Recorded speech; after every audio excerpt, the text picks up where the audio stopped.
The garden was the first to know. I was still tending the roses the morning the letter came. Late August heat. The kind that sticks to your back like memory.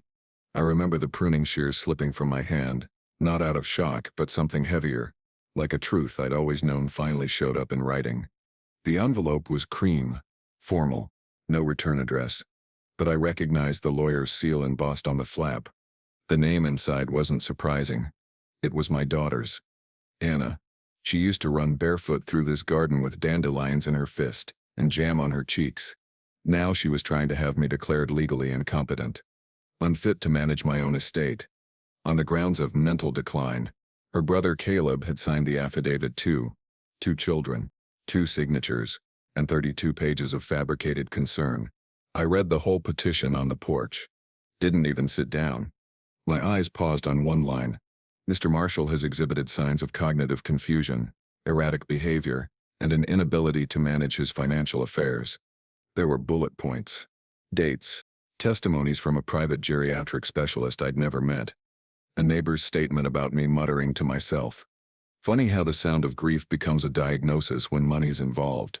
You need to understand something. I'm not wealthy by some Forbes list standard, but I built this life with my hands. I started with a single hardware store, turned it into 6, sold the chain 10 years ago, retired early, paid off my house, buried my wife, and poured everything into the trust I created for my kids. The plan was always simple. They'd inherit everything when I passed. The house, the savings, the land, the residuals. I never thought I needed to protect it from them. What stung wasn't the betrayal. It was the strategy. They'd filed for emergency guardianship, said I'd become impulsive with money, that I'd been isolated since Mom died. They listed the gifts I'd given the mailman, the cash tips I handed out to grocery clerks, even the old truck I gave to a retired vet from church. Each act of kindness, reframed as evidence of instability. They were smart about it. They didn't confront me directly. They filed in probate court, under seal. Most people never find out until the judge has already signed the order. But I wasn't most people. I had a friend, Gregory Langston, a state lawyer, played softball with me back when my knees still bent properly. He called me the moment the petition hit the system. "It's your kids, Marshall," he said softly. "They're going for full conservatorship. Your accounts, assets, power of attorney, everything." I didn't say anything at first, just sat there, watching a hummingbird stab at the red feeder. My wife used to refill that feeder every Sunday. Now it was just me and the birds. Gregory waited. Then he added, "You've got about a week before the emergency hearing. But if they push for an evaluation, they will," I said quietly. "They know how this works." They did. Anna's husband was a financial planner. Caleb had married into a family full of lawyers. I should have seen it coming. But I hadn't been idle. After my wife passed, I changed. Not mentally, but emotionally. I withdrew. Yes. Stopped answering calls. Stopped pretending I was okay. But what they didn't realize was, in my grief, I became sharper, not weaker. I noticed things. How Anna started asking about updating the will. How Caleb suddenly cared about simplifying the estate. I didn't confront them. Didn't ask why. I just prepared. 3 years ago, I sat with Gregory and built a private trust. Not the one they knew about. A separate, confidential structure, with layered protections, clauses and a plan for every eventuality including this one. Everything they think they're trying to seize is already out of reach. But that's not the revenge. No. This story isn't about protecting what's mine. It's about teaching them what they've truly lost. They don't know what I've prepared. They don't know what's coming. And the worst part, they don't even realize they've already failed. Because while they were scheming behind my back, I was watching, and I wasn't alone. They thought I was alone. There's a thing that happens when you get older. People stop seeing you as dangerous. They confuse quiet with weakness, silence with senility, routine with decline. But there's something they forget. Old men have nothing left to prove. And that makes us patient. The week before the hearing, I went about life like I always did. Morning walks. Same seat at the cafe. Same slow sip of black coffee while the world rushed by. I nodded at neighbors, waved at the mailman, trimmed the hedges and refilled the bird feeder. But every night I made calls. Gregory came over the second night. He sat across from me in the living room, flipping through the petition documents. He was calm, but I could see it in his jaw, clenched like a man watching a slow car crash. "This was never about protecting you," he said. "They want control. Before you're gone." I nodded. Then I opened the old cigar box next to my chair. Inside weren't cigars. Not anymore. Just a stack of documents bound in navy leather. "My contingency. They don't know," I said, "that everything they think they're stealing is already in here." He looked through it and smiled for the first time in days. "They're walking into a trap, but it wasn't just legal. I wanted them to feel it. Not just in court. In their own skin. I wanted them to doubt each other. To wonder who told me. To realize too late that the house they tried to burn down was made of stone." So I made a call to Ruth. Ruth had been my wife's best friend, godmother to both kids. She knew every inch of this family and they trusted her still. That was my first real move. The next day, Ruth invited Anna over for tea. Said she missed her. Said she'd been thinking about old times, baby pictures, school plays, graduations. Anna went, of course. They sat in Ruth's sunroom for 2 hours. And then, Ruth made a simple comment. "You know, your dad's looking sharp lately." Surprising, really, how together he seems. She watched Anna's eyes. Saw the flicker. The fear. "Maybe I'll stop by this week," Ruth added casually. "Just to check in." Anna stiffened. Because she knew if Ruth saw me, really saw me, she'd know. I wasn't unfit. I wasn't confused. I was waiting. Meanwhile, I started playing the part. I let the neighbors see me talking to myself in the garden. I accidentally left my keys in the freezer and called the front desk of the cafe asking if they'd seen them. I walked into the local pharmacy with mismatched socks and asked if they sold memory tea. It spread fast. In a small community, gossip moves like wildfire, and I wanted them to underestimate me. On the 4th day, Caleb showed up, unannounced. He brought me a store-bought casserole and that fake smile I used to see when he wanted to borrow the car in high school. "Just wanted to check in on you, Dad," he said. "How are you feeling?" I looked up slowly, held the pause just long enough. Then I smiled like a man who'd forgotten his own son's name. "Oh, it's kind of you to visit. You're the tall one, right?" I watched his face twitch. "Sure, Dad. Just wanted to make sure you were okay. I heard you've been a little forgetful lately." I nodded like I wasn't sure what he meant. Then I whispered, "You'd forget too, if your kids turned into strangers." For a second, he broke. The casserole dish trembled in his hand. Then he recovered. "I'll be back soon," he muttered, and left without another word. That night I called Gregory again. "They're watching," I told him. "Good. Let them. Let them see what they expect to see." He laughed quietly. "You're baiting them." "Not bait," I said. "Proof. For the court. For the audience." Because what Anna and Caleb didn't realize, I was documenting everything. I had 3 security cameras installed the week prior. 1 in the living room. 1 in the kitchen. 1 in my office. Every interaction, every visit, every muttered word of condescension. It was all on record. Including the moment Anna called me and said, "You know, Dad, it might be easier if you just signed the papers. Let us help you. You could focus on your garden, enjoy life." That was the moment she slipped. Because I didn't raise manipulators. I raised children who chose to become them. The hearing was in 3 days. I knew they'd come again before then. Try to soften me up. Try to convince me they were doing what's best. So I waited. Not with anger. With patience. Because this wasn't about revenge yet. This was still the opening move. And they didn't even know the board existed. You want to know the worst part? I still love them. Even now. Even knowing what they're doing. But love and forgiveness aren't the same thing. And I may be old. But I am not soft. They declared war on their own father. And they're about to learn. I've been through worse. The man they buried was still breathing. The courthouse smelled like old paper and new fear. I sat in the hallway with Gregory, watching the second hand of the wall clock tick like a slow drumbeat. Anna and Caleb were down the hall, whispering with their lawyer. Her heels clicked like punctuation. His jaw was tight, eyes darting. They wouldn't even look at me. That told me everything. I wore a navy suit. Pressed, classic, quiet power. Same one I wore to my wife's funeral. She always said I looked presidential in it.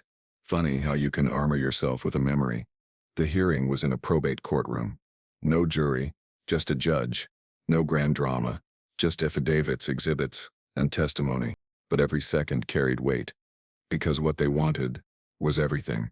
Anna's lawyer stood first. Slick, polished, artificial concern radiating like cologne. Your Honor, we bring this petition not out of greed but necessity. Mr. Marshall has exhibited increasing signs of mental decline, putting his estate and his safety at risk. He handed the judge the affidavit, then the doctor's letter, then the neighbor's statement. One by one they stacked the case like a tower of cards. We are not asking for punitive action, only conservatorship, so that his finances, health care, and property can be properly managed. The judge nodded, turned to Gregory. Mr. Langston, your response. Gregory stood slowly. No theatrics, no raised voice, just presence. Your Honor, we reject the claims of cognitive decline. Mr. Marshall has voluntarily submitted to an independent evaluation with a licensed geriatric psychiatrist, Dr. Everett Lane, whose findings I've submitted here. He handed over the report. Clean bill of cognitive health. No signs of dementia, confusion, or incapacity. Further, he gestured to the monitor beside the clerk. With the court's permission, we'd like to present video evidence, recorded with Mr. Marshall's consent, documenting recent interactions with both petitioners. The judge raised a brow. Proceed. The screen flickered to life. And there it was. Anna's voice. It might be easier if you just signed the papers. Let us help you. Caleb's voice. You'll be more comfortable this way, Dad. You don't need to worry about any of it anymore. Their tones were syrupy, smiling, but the context was clear. Manipulation under the guise of concern. The judge watched silently. No reaction. But I saw her pen stop moving. Gregory let it play for 45 seconds. Then clicked it off. Silence filled the room. Then Gregory said, Mr. Marshall is not only mentally sound, he is being targeted by the very people who claim to protect him for financial gain. He let that sit. Then added, and he is not without protection. The judge turned to me. Mr. Marshall, would you like to say anything? I stood. My knees ached, but my voice was clear. Your Honor, I buried my wife 6 years ago. Since then I've lived a quiet life, not perfect, but peaceful. My children believe that my silence is weakness, that because I don't fight back, I must be fading. I assure you I'm still here. I looked at Anna. Then Caleb. Both stared at the table. I've seen greed before, in business, in strangers, but I never expected to see it in my own blood. This isn't about care, it's about control. The judge nodded slowly. Thank you, Mr. Marshall. I'll issue my ruling this afternoon. And just like that, it was over. Or so they thought. Outside the courtroom, Anna caught up to me. Her voice was sharp now. No more fake sweetness. You had us recorded? You set us up? I looked at her calmly. No, you set yourselves up. I just pressed record. She looked like she wanted to spit, but she didn't. Caleb said nothing. Good. He always talked too much. That afternoon, the ruling came in. Petition denied. No evidence of incapacity. Full autonomy retained by Mr. Marshall. Petitioner's request found to be without merit. No fines. No charges. But the blow landed. Hard. And still, that wasn't the revenge. Not yet. Because while they were busy licking their wounds, they hadn't checked the trust. Not the real one. The one I'd set up years ago. With Gregory. With a clause they never saw coming. A clause that would change everything. Because I knew something they didn't. When you show someone who they really are, they rarely recover. The trust that spoke louder than blood. The day after the ruling, my house was quiet. Too quiet. Not the kind you enjoy.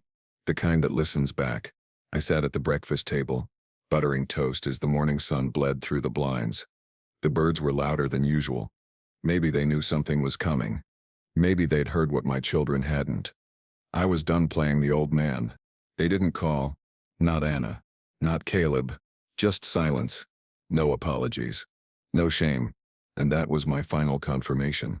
Because decent people, even after a mistake, reach for grace. But my kids? They were waiting. For the next opportunity. For the next legal crack to crawl through.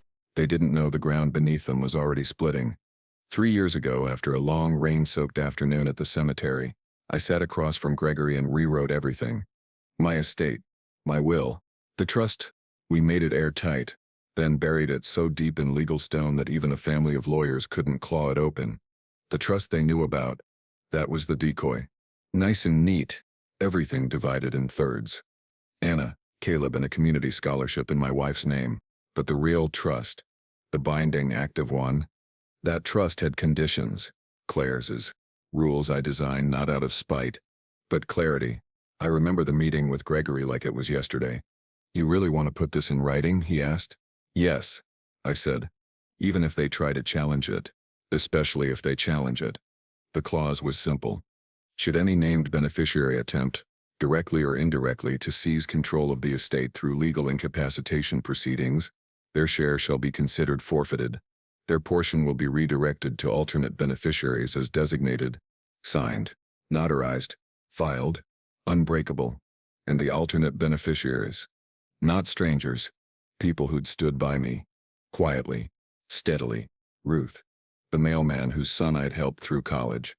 The cafe owner who brought me soup every Wednesday after my wife passed. And a foundation in my wife's name, real scholarships, not the performative kind. Gregory made the call. One to Anna. One to Caleb. Formal notice. Their inheritance had been rescinded. For legal activation of the misconduct clause. All rights revoked. They'd tried to prove I wasn't fit to manage my estate. So now, legally, they were no longer part of it. Caleb showed up at my house 2 days later. His face was flushed. His jaw clenched. You can't do this. He didn't knock. He walked straight into my living room like he still had a place in my life. We're your children. You're seriously leaving us with nothing. I stood slowly. My voice didn't rise. Not once. I didn't leave you with nothing. Caleb, you did that yourself. He scoffed. Over one mistake? No, I said. Over a campaign. Over a betrayal. Over the day you sat across from a lawyer and signed a document calling your father unfit. That wasn't a mistake. That was a decision. He stared at me like he couldn't recognize the man in front of him. That was fine. I barely recognized him either. He muttered something under his breath and stormed out. I didn't follow. Didn't ask him to stay.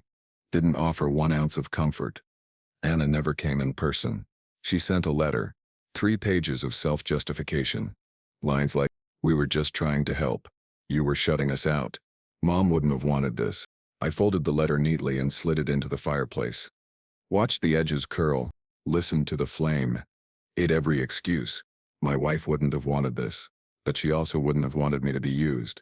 The town knew by now. Word had spread through whispers and wine glasses. Not just about the hearing, but about what came after. About the inheritance that vanished. And the man they tried to erase. Still walking, still breathing, still smiling at the birds. Some people nodded a little more respectfully when they passed me. Others looked away. Anna and Caleb, they'd been humiliated quietly. But publicly. They'd tied their identity to the future they thought they'd inherited. And now that future was gone, I walked through my garden that evening. Hands behind my back. The sky burned orange. Late summer hanging on like a secret. That's when I saw the card. Tucked beneath the statue near the fountain. It was from Anna's youngest, Lily. My granddaughter. 7 years old.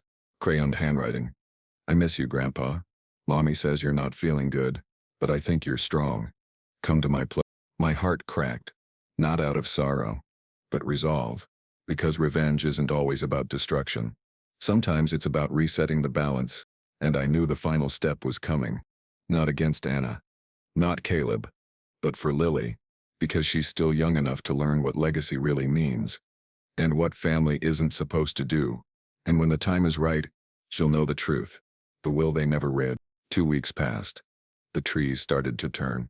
Autumn crept in, soft, slow, like someone walking on carpet. I spent the mornings in the garden. The evenings on the porch. And the nights, writing. I didn't reach out to Anna or Caleb. They hadn't reached out to me. Not truly. Only their lawyers had. There were appeals. Polite threats. One letter accused me of emotional retaliation. I forwarded it to Gregory. He called me back laughing. They still think they can undo it, he said. Let them try, I said. They're fighting a ghost. Because by the time they realized what they'd done, I was already somewhere else. That's the part most people don't understand about betrayal. It doesn't kill you. It empties you out. And when you're empty, you get to choose what fills you next. I chose silence. I chose peace. But I also chose precision. There was one thing left to do. The final revision. One document. One message. For Lily. The trust now had one sole heir for the family portion. My granddaughter, but not just as a name on paper. No, I built a structure around it. The trust that would fund her education, her passions, her future, only if certain conditions were met.